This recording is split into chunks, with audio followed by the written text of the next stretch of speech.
We are gathered here to fill you with fear and give you a treat for your ears as we invade your mind with our scary rhymes and some tales that can be gory. As you bear witness and sit here and listen to our poetic horror stories.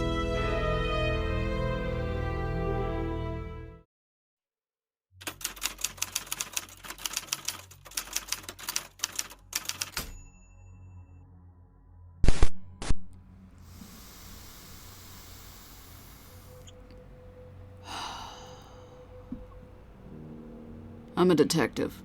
I'm investigating a rash of murders in my town. A vigilante is taking it upon himself to take suspects down. But I have to admit, this case has me dumbfounded. Every crime scene I go to, footprints are the only clues. Look, I'm a very experienced detective, and I've been solving murder cases for years. And I will solve this case. Right hand on the Bible, I swear.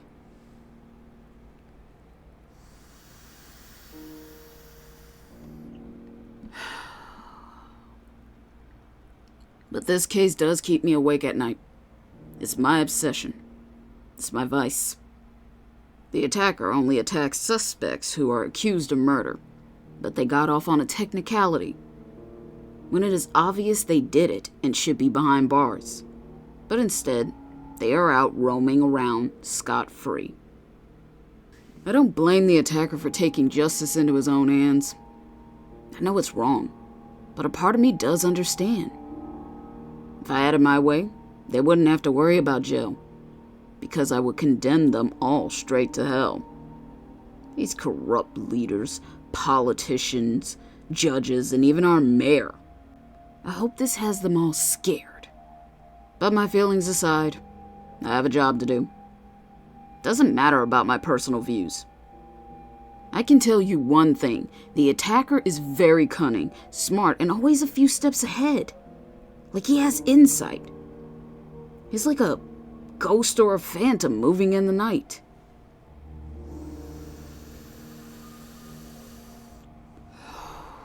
It's really creepy and bizarre, making the situation hard to solve. But I have a theory that the attacker is a detective just like me too. And this is what's making him hard to pursue. He seems to know what I know, and this is why I'm always a step behind. It's like he can read my mind. But I have a plan to set a trap for him. A trap he won't be able to resist. I'm baiting him to come to me, with a suspect he won't dismiss.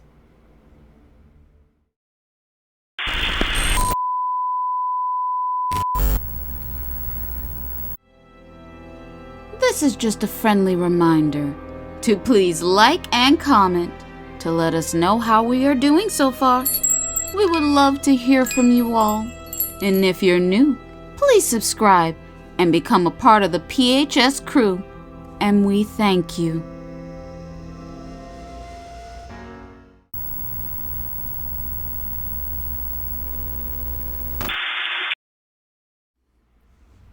There's a corrupt judge that killed his wife. And he got away with his crime, because they can't find the murder weapon. They misplaced the knife. Without the evidence, the jury let him go free.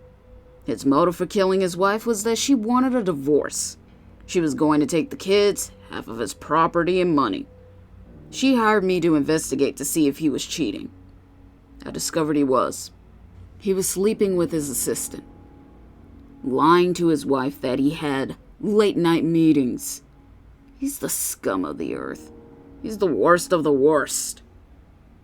And this makes him the perfect candidate for my trap. He is for sure a suspect the attacker will try to attack. I waited one night outside of the judge's home. I chose a night when I knew he was there all alone. It was after midnight and nothing had happened so far. There was nothing to report. But I started to get tired and could feel my eyes getting weak. I don't remember doing this, but I think I fell asleep. When I woke up, I was standing in the judge's home, standing over his bed with a bloody knife in my hand. I don't know how I got there and how I got in. I have no memory at all.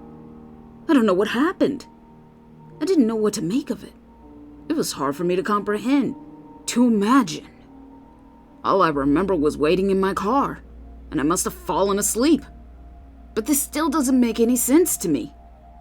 I started to panic because I could hear the police. I knew I needed to leave or they would accuse me. I ran out so fast, but I noticed in my haste, I left footprints in his blood. Footprints being the only clue in the room with the judge. I was able to escape. My heart was beating out of my chest. I was so afraid. I can't believe this. I solved the case. And all this time, the answer was staring me right in my face. This is why I couldn't catch the attacker. No, this can't be. Because this whole time, the attacker was me.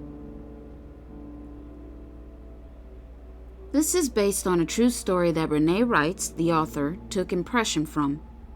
If you would like to read the actual story, there'll be a link in the description box. Thank you.